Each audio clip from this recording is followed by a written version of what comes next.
What's up, nation? It's Ricky here again. No, that's Philip DeFranco. Hello, audience. No, that's Toby Turner. Damn it. What's happening for him? No, that's Ray William Johnson. Right, you want to get? We need a cool audience name for you guys. What are we gonna call you? Gotta be something good. For all the Thunder Cooler Falconbird viewers out there. Oh, that's it. Bird watchers. Yes. What's up, bird watchers? It's Ricky back here with you again. This is my first official, actual video since I've moved in to my new place. Last time I did any sort of a vlog kind of thing like this was just sort of a quick update to let you guys know, what had been going on since I was in the process of moving, which you can watch right there. And I also, talk about my podcast that I started with a friend of mine, Jake. I do want to apologize for any background noise you guys are bound to hear, because since we've moved, I don't have my studio anymore where I did all my stuff, so this is all just in my living room. So you're gonna hear my noisy ass dog probably, and my mouthy cat doing her David Lee Roth impressions, which I'm sure you'll hear at some point. Also apologize for the weird lighting change. The lighting is kind of inconsistent, mainly because I'm between two windows over here, so that's gonna happen. See how it's brighter now? I've also got, background lighting and stuff over there, but this lighting coming in from the side doesn't help, and now it's darker. Thanks a lot, clouds. So anyway, the point of this particular video was, it's not necessarily one of those, I hate this or I hate that kind of videos, because those were kind of done to death a few years ago. But I was thinking about random things the other day. I think something in particular sparked it, and I don't remember what it was. Something concerning the Beatles, which I will get to in a second. And it, made me think there are so many things that I like that other people hate or just don't get. And then there's a lot of things that other people won't shut up about that I just don't understand. So I thought I'd talk about that. First and foremost, first thing that came to mind, and what sparked this whole idea in the first place, is the Beatles. I don't get the obsession with the Beatles. Now, don't get me wrong, it's not that I hate or dislike the Beatles, because that's not the case. I don't like all their stuff. If I hear Hey Jude one more time, I'm gonna punch somebody.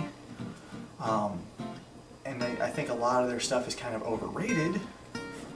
I think the Beatles in general, the whole mythos of the Beatles is kind of overrated, but I do like some of their stuff. It just, the whole concept of the Beatles, I can appreciate them for what they did and for as big as they were, and they, without the Beatles, we wouldn't have a lot of bands that we have nowadays. It's the same thing with a lot of blues kind of stuff. I do not like the blues at all, but I can at least give credit where credit's due, because without the blues, we wouldn't have rock, which wouldn't have led to a lot of things that I listen to. But my main complaint with the Beatles is that they get all this credit for something they didn't even do. Mainly the thing that I'm talking about is the fact that everyone is well, if it wasn't for the Beatles reinvented music. If it wasn't for the Beatles, we wouldn't blah blah blah blah. Wrong. Beatles weren't doing anything that wasn't already being done. The only reason the Beatles got anywhere in the first place was because they put in their time, they put in the work, and I respect the hell out of them for that. But they were playing in small little clubs in Germany for a couple years at a time, and all they were playing was the music that they wanted to play, which was at the time American rock classic. They were playing stuff by Buddy Holly and bands like that, stuff that was already in existence. So their sound was just emulating that.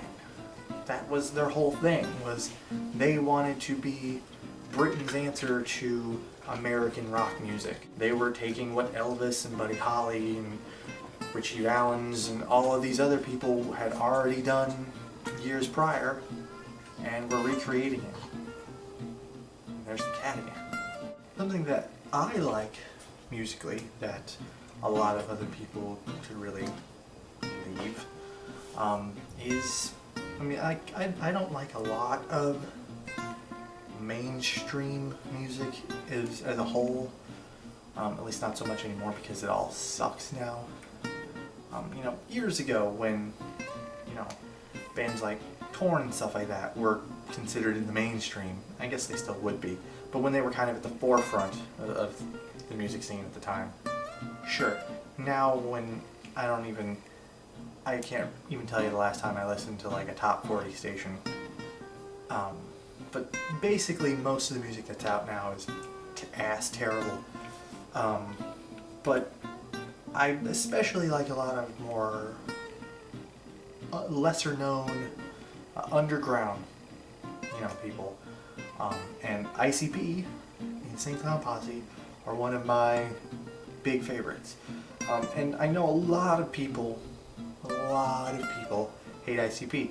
They're the most hated band in the world. They know it. They thrive on that, and that's their thing. And whether you love them or you hate them, but especially if you hate them, you gotta give them their props though, because for a band, yeah, I'm using that term loosely because, you know, they're just two guys, but for a group, again, for a group that is not mainstream, I mean, they're known, but they're not like well known. It's not like you could go up to anybody on the street and just be like, hey, do you know who Shaggy 2 Dope and Violent J are? Not like they're gonna know who you're talking about half the time. But for a band that's not really all that known, they're certainly not all that popular in the, you know, top 40 sense. They don't get radio play, they don't get video play, and still have like, oh god, how many do they have now? I know at the time that The Wraith came out, they had 2 platinum albums and 4 gold albums. For never having gotten video or radio play or anything, that's pretty damn good. I mean, you gotta at least respect them for that. But aside from that, I just like the music. They're a cartoon horror show set to music, and that's awesome. Another thing that I like that a lot of people don't like, which I will never understand, is Ernest movies. Come on, man, Ernest P. Worrell? How are you gonna hate on Ernest? I mean, yeah, not all the Ernest movies are great, but I mean, come on, you got Ernest Scared Stupid, Halloween classic, Ernest Saves Christmas, Christmas classic, Slam Dunk Ernest, best Ernest movie ever made. I don't care what anyone says, best Ernest movie. One of, just in my opinion, and I don't care what anyone says, in my opinion, one of just the best movies, period. Say what you want. Slam Dunk Ernest is awesome. I'm still sad that Jim Varney died. And what really sucks is they were in the middle of filming another Ernest movie when he died. And he put out a couple more like before he died, like towards the end of his career he did Ernest Goes to Africa. I want to say there was another one like Ernest in the Army. But they were in the middle of filming Ernest the Pirate. Come on! That would have been awesome. Another thing a lot of people love that I just... Moulin Rouge? I don't see the big deal. I watched it, my wife made me watch it years and years ago because it's like one of her favorite movies. It's good. It's not that it's bad. It's just not that good. It's okay. It's sad. Yeah, you know, I cried at the end because it's sad. Other than that, it's just like... I see what they were going with like, you know, kind of the old style story with the newer generation, you know, soundtrack. I get that. I just don't think it worked. The only movie that I've ever seen that pulled that off is Knight's Tale. Only movie that pulled that off. so many other movies tried that after Knight's Tale came out. And Knight's Tale, I think, did it in such a subtle way that it wasn't like, they tried to incorporate it into, like, the dialogue, like with Moulin Rouge, where the songs that they're singing in the club are, like a Virgin and other newer songs. It was just, it was the soundtrack, it was the background music. When they're doing like the Welcome Home parade and they're playing The Boys Are Back in Town, that's awesome. But that's the only one that really pulled it off. Moulin Rouge, kind of overrated. I know my wife probably watched this and wanted to hit me, but she knows how I feel about it. It's not a bad movie, it's just not one that I care to watch more than once. Something else I love, and not that people don't like it by any means, but I, as you should know by now, love me some Halo. But what I don't get is Call of Duty. I've played Call of Duty, and there are aspects of Call of Duty that I do think are pretty cool. I know a lot of people that prefer Call of Duty. It seems like you're either one side of the fence or the other. It doesn't really seem like there's many people that like Halo and Call of Duty both equally. It's usually pretty split. It's you're all about Halo or you're all about Call of Duty. And I know a lot of people that play Call of Duty, and talking to them about it, there are some things that I kind of wish Halo would adopt. Because I think that there are some things that are kind of a letdown with Halo, more in the recent years than years past. Like Halo 3, honestly, I don't think there's anything wrong with Halo 3. The only problem I ever had with Halo 3 was with Forge, because the only map you could really do anything worthwhile with was Foundry. Because it was the only, like, completely customizable map for the most part. Everything else you could just add boxes and things to, and that was it. But everything else about Halo 3 I loved. But a lot of people didn't care for ODST. I liked it. I thought it was a nice change of pace. There was things about it that I didn't necessarily care for, but all in all I liked it. I loved Reach. Again, I had problems with aspects of it, but I didn't hate it like a lot of people did. But I've been pretty let down with a lot of the map packs that they've released in the last few years, because towards the end of Halo 3, when they came out with, what were those maps? They came out with like 3 maps right before ODST. I know there was Sandbox and a couple other ones, and they were okay, but they weren't that great. They hyped it up like they were going to be these big new things, especially since they had, new skulls on them that you could get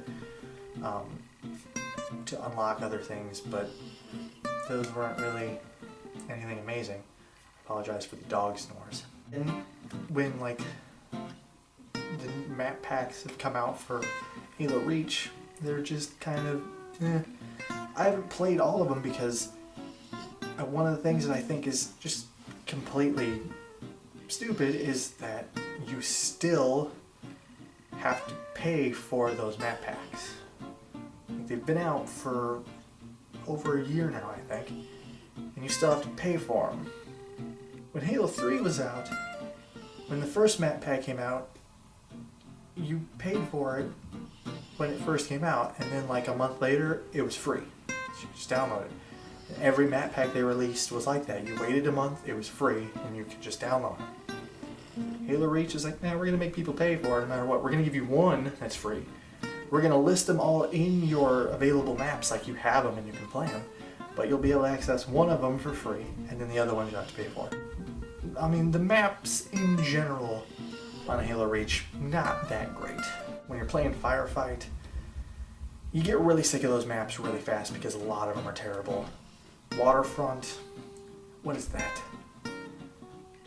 And so what I think that Halo should adopt from Call of Duty is the fact that, like, they come out with new maps all the time. And it's like, yeah, you have to pay for them, but they've also got, like, their Elite pack thing where, like, you just join that once and you get all of the map packs when they come out. And that's awesome. I would much rather pay like one set price. Like, yeah, you're already paying for your Xbox Live membership, but I would much rather if Halo had like an elite pack sort of thing where you pay one price for that once a year, and every time there's new map packs or any new kind of content like that, you just automatically get it. And you get first shot at it before other people do. And that's awesome. And they're coming out with new maps all the time, and new game types, and all this other stuff.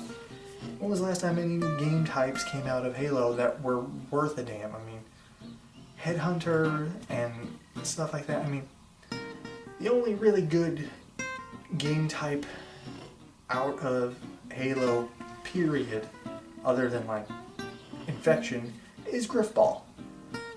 Because regular assault is lame. Capture the flag is... I hate Capture the Flag. Juggernaut is stupid. Infection is cool. Griffball is cool. But Headhunter and King of the Hill is okay. But, like, you know, they're adding new stuff all the time for Call of Duty. And that, I think, is awesome. What I don't like about Call of Duty is that it's the same thing over and over and over. And even the people that love Call of Duty will admit that that's the downfall of Call of Duty, is that you get kind of sick of playing the same story over and over. And yeah, people could probably argue the same thing with Halo, because it's the same thing, you know, you fight aliens, blah, blah, blah. But there's always different backstories to it. One of my biggest things with Halo is not even necessarily that the game is awesome. I just love the incredibly rich backstory. With Call of Duty, I don't really get that vibe. And when even, you know, people that are hardcore Call of Duty players get bored playing Call of Duty because it's the same thing every game, kind of says something. I'm sure there's plenty other things I could list here, but those are the main ones that really stuck out right now, and I've rambled for long enough.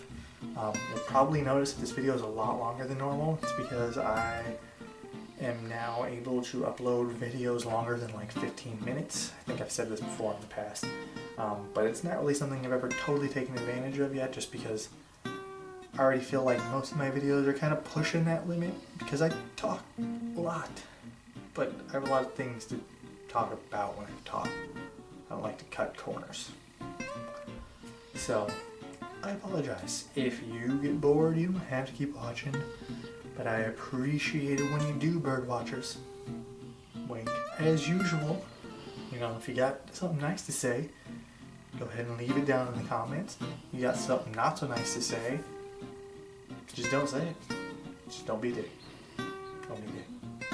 And of course, don't forget to hit the thumbs up and hit the subscribe button if you're not already subscribed. Tell your friends, tell your family, tell your teachers, tell your pets. I don't discriminate. Everyone is welcome. And thanks for watching. I'm gonna go get on this treadmill and get my workout on so I can keep this skinniness. And I will see you guys next time. Peace out, y'all. One word. Thunder Cougar Falconbird.